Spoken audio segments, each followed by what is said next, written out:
Hi guys, it's Maddie here. So slightly different video today.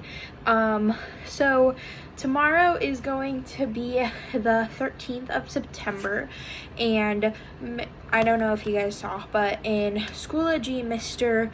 Robertson posted a update saying that you should have your dot books ready, and ColorGuard does not know how to set these up yet, so I just thought I would make a quick video.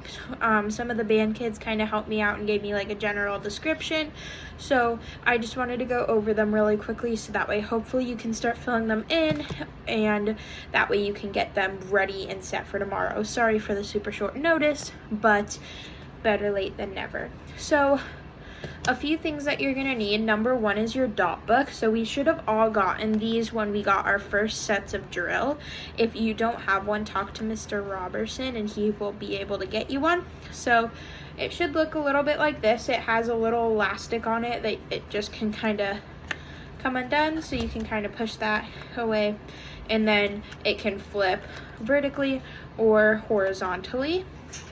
And then also, if you look at this way, you have a blank sheet, which is really nice. So really quickly, I'm going to kind of go over how I'm going to be setting mine up, and let's get started. So I also have my handy dandy little fanny pack here, and that has all of my drill sheets that we've gotten so far. So I won't be able to go over all of them today, but it will be helpful to go over a few of them. So for this one, I'm just going to be doing movement 1. And then, so first thing that I pulled out was my coordinate sheet. And then second thing that I'm going to grab is my movement 1. Let's see. These are the sheets that you should have also gotten. So this can help you if you like checking your spot on the field, but this is also going to be very helpful, and I'll explain why in a little minute. So go ahead and put these to the side for right now.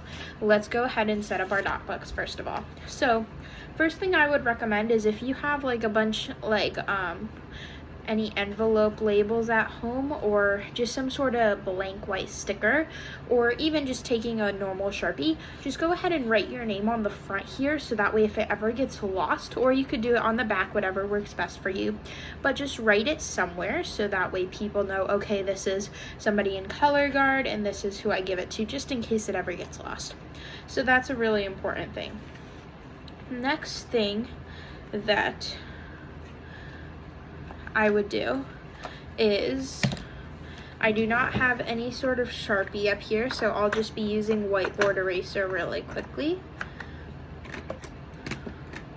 Let's see.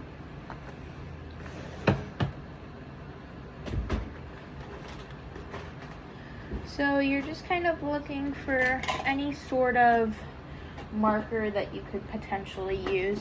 I'm just going to be going in with this alcohol marker and see if that works. So this is just an art marker that I just had in my desk randomly. So on the very, very back, kind of where this elastic is, I'm just going to write my name at the bottom here. And what I'll do is I'll write ColorGuard at the very top, and then I'll write my name at the bottom, just so that way they know what section I'm in. A section is basically what part of the band you're in. So for us, we would be ColorGuard. So go ahead and write your name down here at the bottom. I'm not sure if this will stick or if I'm going to have to write it again, but it's worth a shot.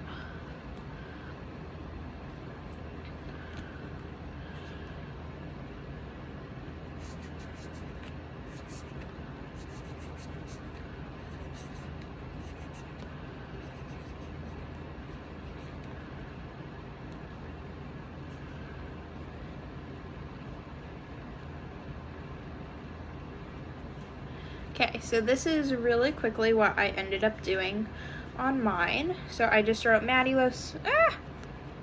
here we go.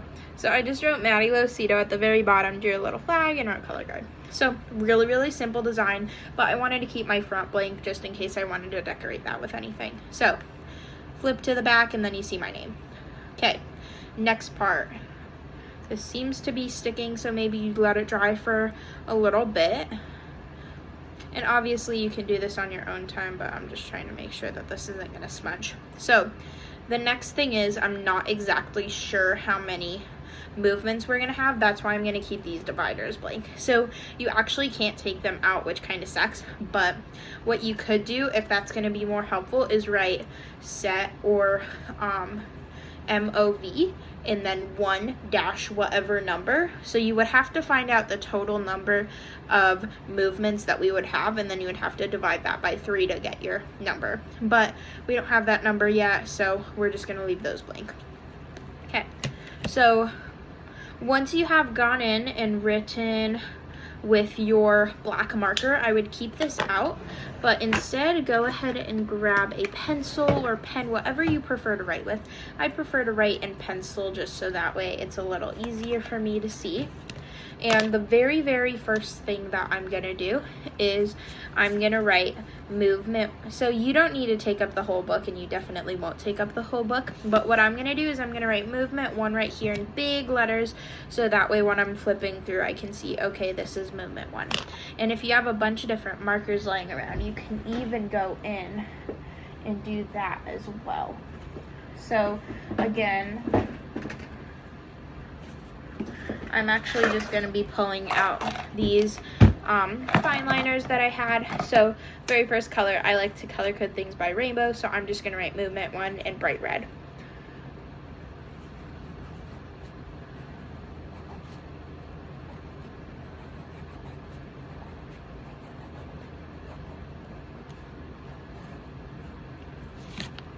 So that's what I did. I just wrote movement 1 in big letters.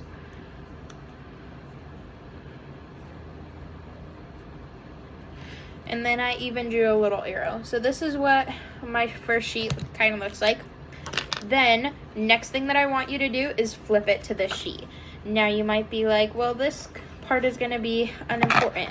It's actually not. It's going to be very, very helpful in the long run. So just bear with me for a minute. What I want you to do is you are now going to copy down everything on this super duper tiny sheet.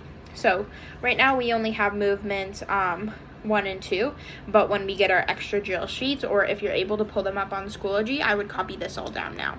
So I'm going to be going in with my black marker. Let's see if I can find this in here.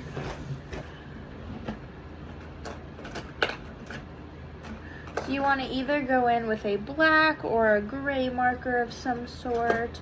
I'm just going to be using this really, really cute ballpoint pen. So what I'm going to write at the very top is, you don't have to write Performer 31 because you already know that it's going to be your book. This is just meant for more passing out stuff. What you can do is you can write Come Alive Movement 1 at the very, very top.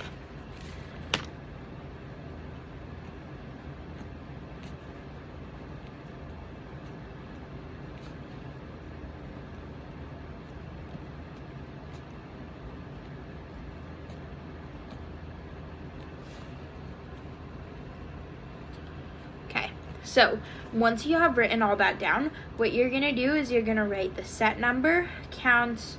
Instead of writing left or right, write side 1 or side 2. That's going to help you a lot more because we don't typically refer to the field as left or right. And then just stop once you get to there. So you're going to write set number. And if you want to, you can even divide this up by lines. Just kind of like this. I'll show you mine once I'm fully done with it.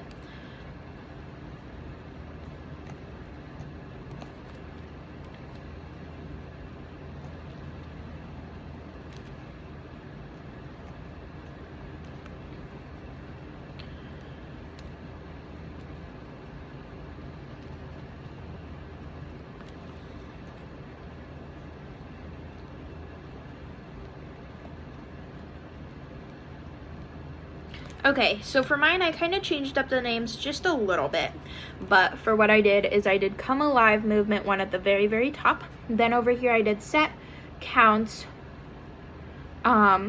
which side you're on. So I didn't write side 1 or side 2, I just did side, and then hash line. So that's how I set it up. Now what I'm gonna do is I'm gonna go ahead and write all of this information in. Now, there are certain things that are going to be switched, and I'm going to turn off the camera and just kind of skip forward for this part. But for instance, for set 1, I'm going to walk through the very, very first set with you guys. So you would write set 1. Then after that, you would write count 0, because this is our count off. This is the top of the show. This is the very, very first thing. It's the count off. That's what they call it. Then if your sheet says left, go ahead.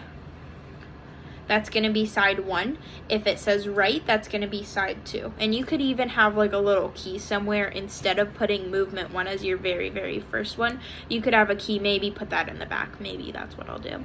But you could have a key and you could say, okay, side 1 equals left side facing. If you're in the audience, left side is side 1.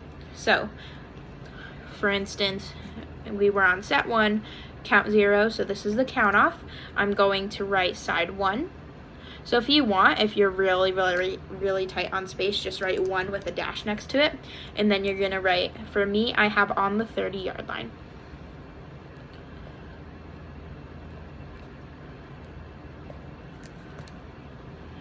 And then another important thing to do is whether you're inside or outside. So, if that's kind of confusing to you and you still don't really get that concept, draw arrows. So imagine that if you're standing on the 50, if you're reading this, say okay, I'm going to be on side 1 on the 30-yard line, but am I inside or outside? So typically outside means that you're going to be facing outside towards the end zone. Inside means that you're going to be facing the 50. So I'm going to do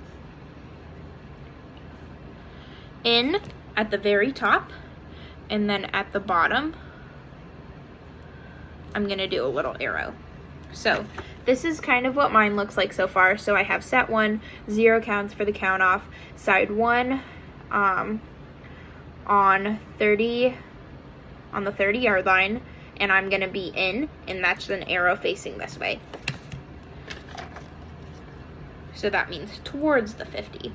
Then for hash line, it's going to be 10 steps behind. You don't have to write home sideline or all that stuff. It really doesn't matter, but just write 10 steps behind.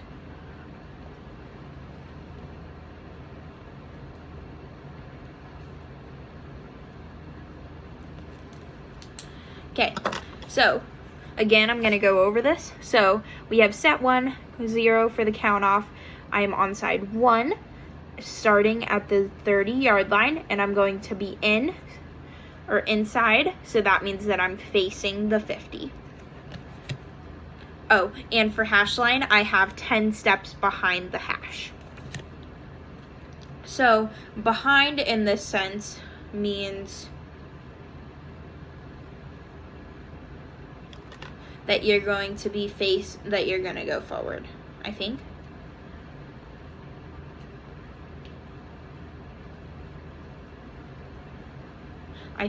I don't know. We're going with it. At this point, you should know a little bit of your drill, but this is just so that way you have all of your drill in one spot. Sorry this is such a long video, but we're going to keep going with this. So, really quick, I'm going to turn off the camera. I'm going to finish set 1, and then I will come back once I'm fully filled in with all this.